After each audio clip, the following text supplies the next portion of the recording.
I don't think you guys understand how much a tragedy is that we will never get prime Sneako back.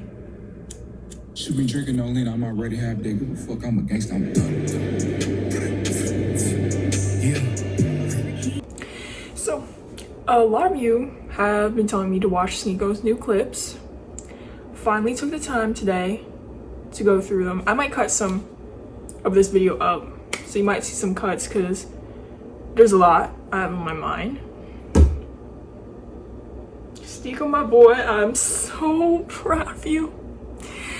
I never doubted you for a second. Just kidding. I did doubt you, but I did not expect this comeback to be this strong, this quick. I thought he would be streaming for at least a year. So if any of you guys know, like, when he had that click moment where you think he, like, realized what the fuck he was doing, like, leave it in the comments, because I want to know.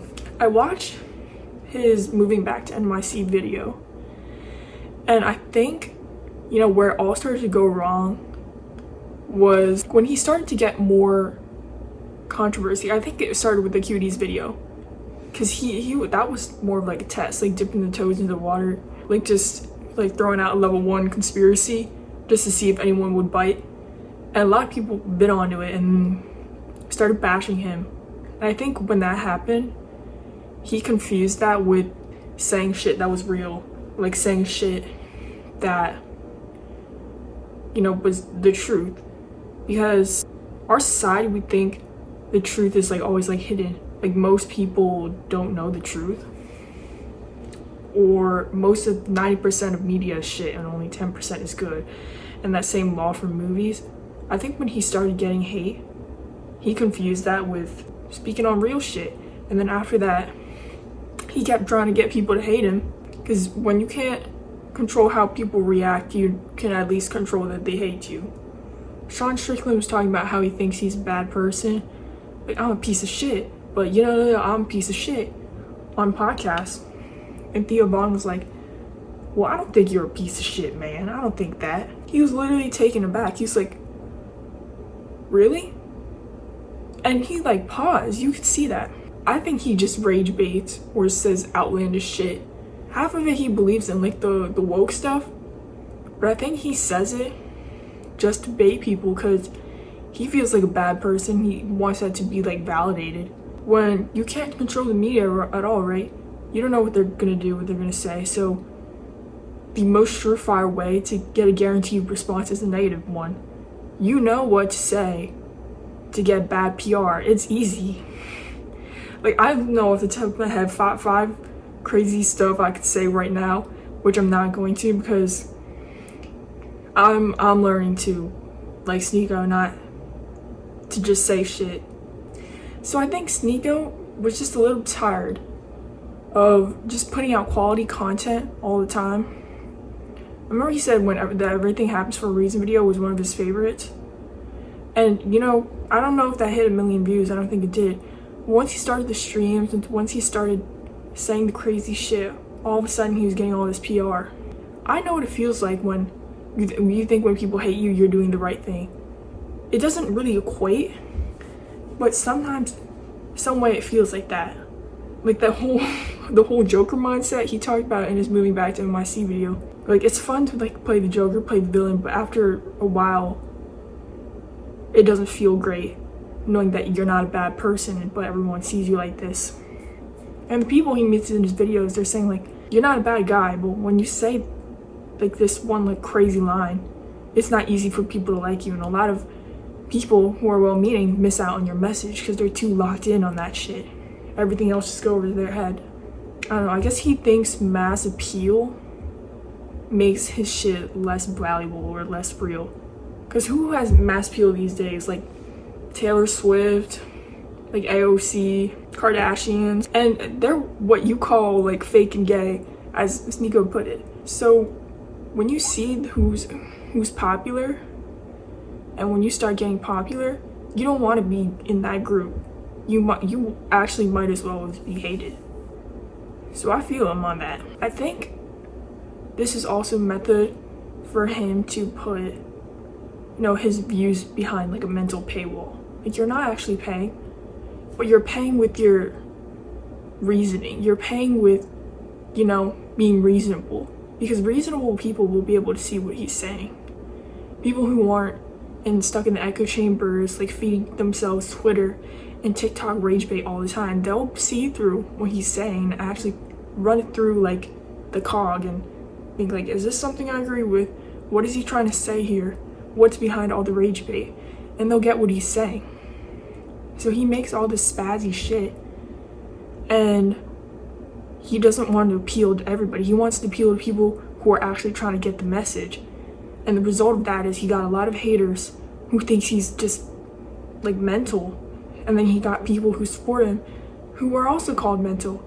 And when he says something good, people are like, I don't really like this guy, or I don't usually mess with what he says, but this is good.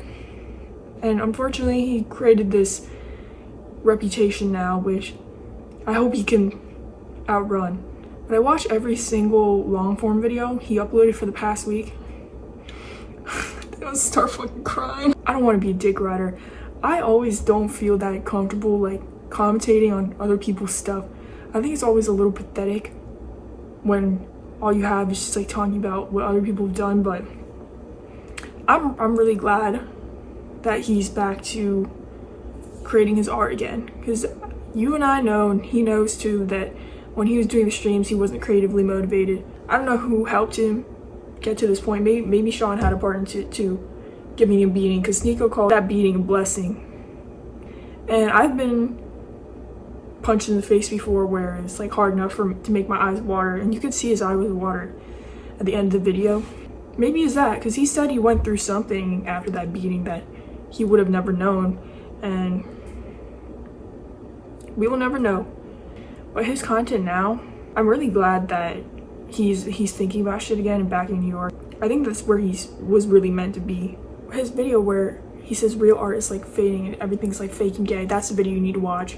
I would have never made this YouTube if I didn't feel like we were having a serious shift in the internet culture we have nowadays towards brain rot. And people are realizing this too. Like, you see everybody in the comments being like, maybe it is that damn phone. My mom was right, it was that damn phone. People are waking up but they don't care. They're still pretending to be asleep. I'm fortunate to have had like a friend who I talked to before who was super philosophical. Like, he actually thought about shit like the way Sneako did and would like tell me about it. Obviously this is pre-enlightenment stage for me, so I would say shit that he would make fun of, and he would literally like drag me like face to the concrete in those conversations so we don't talk anymore. But I'm glad to have gone through that, because now I can share what I think with you guys. I'm not chasing a bag on here.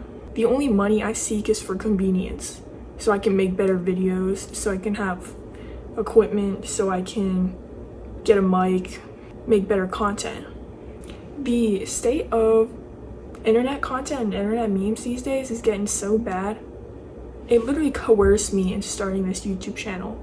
I felt like if I didn't start this, I would be lying to myself, because seeing all that brain rot, I don't even want to say it out loud. It just really bothered me. And I was like, sit down or shut up. So sat down, and now I'm filming stuff on my phone. Sneako comeback has been a good time for me too, because having started this channel, you know, sometimes I feel the machine working, like what I gotta say or do to get more views, how do I optimize this and that. If I keep putting in effort, God willing, return is inevitable. This is not what you need to worry about. You need to worry about showing up as your authentic self and staying true to your art, which I think Sneako's finally finding back in himself. I'm really proud of him for that. I'm also glad to see he's doing better. I also might have to start learning Arabic or reading the Quran, because some of my friends say Islam just makes more sense than Christianity, and I'm open to that. I think God has really helped Sneako too. Just really glad to see he's doing well. So if you've been thinking about, you know, the state of things and you want to create some art, get on there, do it. Because we need more people who want to create art for the sake of creating art, not for the formula or, you know, have to be the glitch in the matrix and get viral. We don't need another one of those. If you're true to yourself, at least you can wake up in the morning. Last words.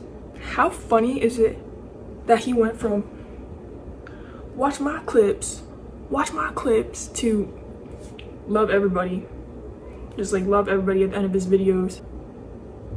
There's always a way back. Just look at Sneako. He rebuilt 3 times. You can rebuild even more. Even if you have an OnlyFans, your life isn't over. Okay? I believe in you. And thank you guys for putting me on. Whoever said tell Ching Chong he back in the Twitter I got reposted to, thank you for letting me know. And everybody in the comments on my last video, you a G. Have a good one. This shit goes hard though. He used me well.